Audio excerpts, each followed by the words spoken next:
प्रधानमंत्री नरेंद्र मोदी 12 ज्योतिर्लिंगों में से एक महाकालेश्वर ज्योतिर्लिंग मंदिर के निर्दर्शन परिसर महाकाल लोक का मंगलवार को शाम को लोकार्पण करेंगे।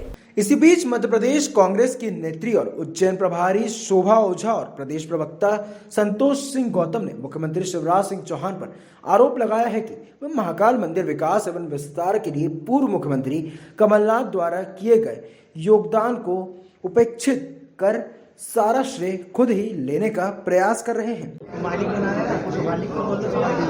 आज अपने महाकाल कमलनाथ जी की योजना में क्या प्रयास कर रहे हैं? आप क्या आपने आज उस पर मुद्दा उठाया, एक दिन उठाया, क्या कारण है? देखिए, सब जानते हैं कि कांग्रेस कभी श्रेय लेने की कोशिश नहीं करती है। आदरणीय कमलनाथ जी 2018 में इस और पूरी विकास की योजना बना चुके थे।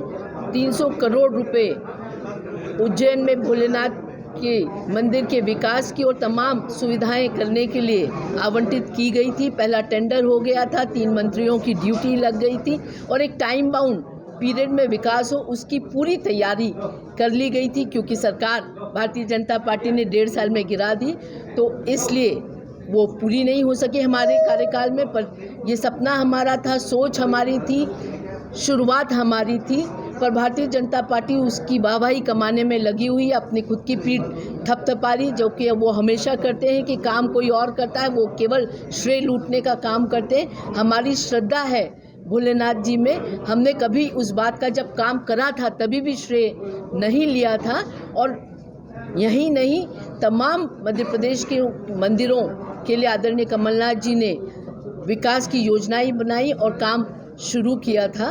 पर जहाँ तक उज्जैन का सवाल है, आदरणीय कमलनाथ जी ने पहले भी कहा था कि उज्जैन और भोलेनाथ के नाम से पूरे विश्व में मध्य प्रदेश को जाना जाता है। इसलिए उज्जैन का विकास इस तरह से होना चाहिए कि ज़्यादा से ज़्यादा श्रद्धालु पूरे विश्व से अपनी श्रद्धा प्रकट करने के लिए उज्जैन में आए, उनको कोई अव्यवस्था ना हो और मंदिर की महिमा को हम और आगे बढ़ा सके, लोगों तक पहुंचा सके, लोग आए यहाँ और भोलेनाथ जी को श्रद्धा अर्पण कर सके, ऐसी व्यवस्था करने में हम लगे। आपने क्या कि नहीं, बीजेपी ने विज्ञापन ने इसमें प्रचार विस्तार में पैसा रखा दिया।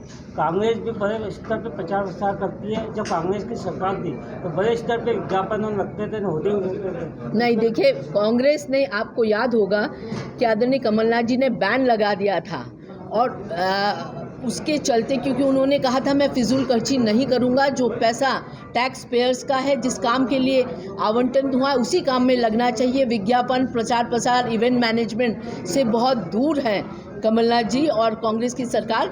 और इसके चलते मुझे याद है कि कई लोग हमसे नाराज़ भी हो गए थे, क्योंकि विज्ञापन एकदम बंद कर दिए थे। कई समाचार पत्र हमसे नाराज़ हो गए थे, तब मीडिया में ही देखती थी। इसलिए मैं बहुत विश्वास के साथ ये बात कह सकती हूँ, हमने कभी भी इवेंट मैनेज।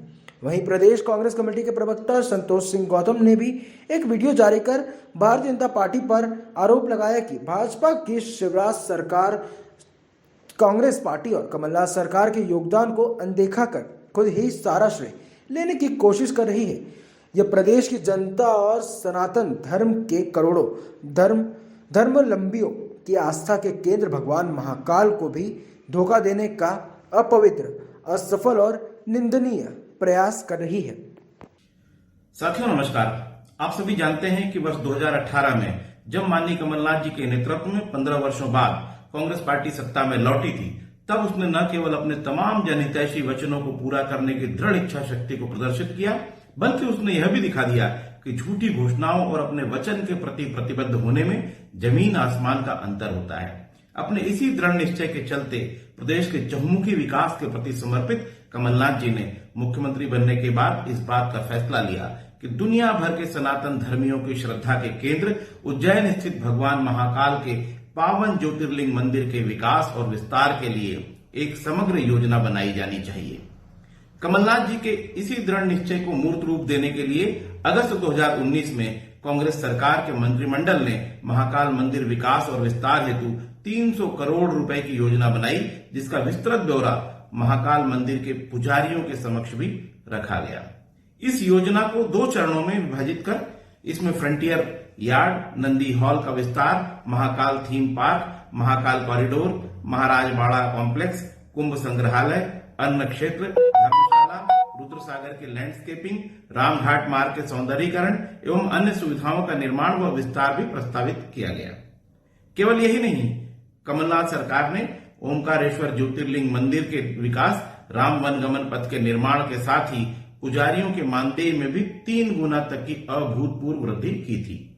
इस सब के बावजूद जनमत के विरुद्ध प्रदेश की सत्ता पर बलात् काबिज भाजपा की शिवराज सरकार यदि कांग्रेस पार्टी और कमलनाथ सरकार के योगदान को अनदेखा कर खुद ही सारा श्रेय लेने की कोशिश कर रही है, तो यह न केवल प्रदेश की जनता और सनातन धर्म के करोड़ों धर्मावलंबियों बल्कि हम सबकी आस्था के केंद्र भगवान महाकाल को भी धोखा देने का अपवित्र, असफल और निंदनीय प्रयास ही माना जाएगा। प्रदेश की जनता और भगवान महाकाल दोनों ही इस बात के साक्षी हैं कि वर्ष 2003 में बनी भाजपा सरकार 2018 तक प्रदेश में जंगल राज चलाती रही, खनिज और रेत जैसे प्राकृतिक संसाधनों की लूट करती रही, व्यापम, ई टेंडरिंग, डंपर और सिंहस्थ जैसे अनेकों घोटालों का काला अध्याय लिखती रही। सरकार प्रायोजित इन घोटालों के आरोपियों की अप्रत्यक्ष फंडिंग कर उन्हें पोषित और पल्लवित करती रही, लेकिन अपने 15 वर्षों के लंबे कार्यकाल में उसने राम वनगमन पथ, ओमकारेश्वर और महाकालेश्वर के लिए किसी योजना या फंडिंग की कभी चर्चा तक नहीं की।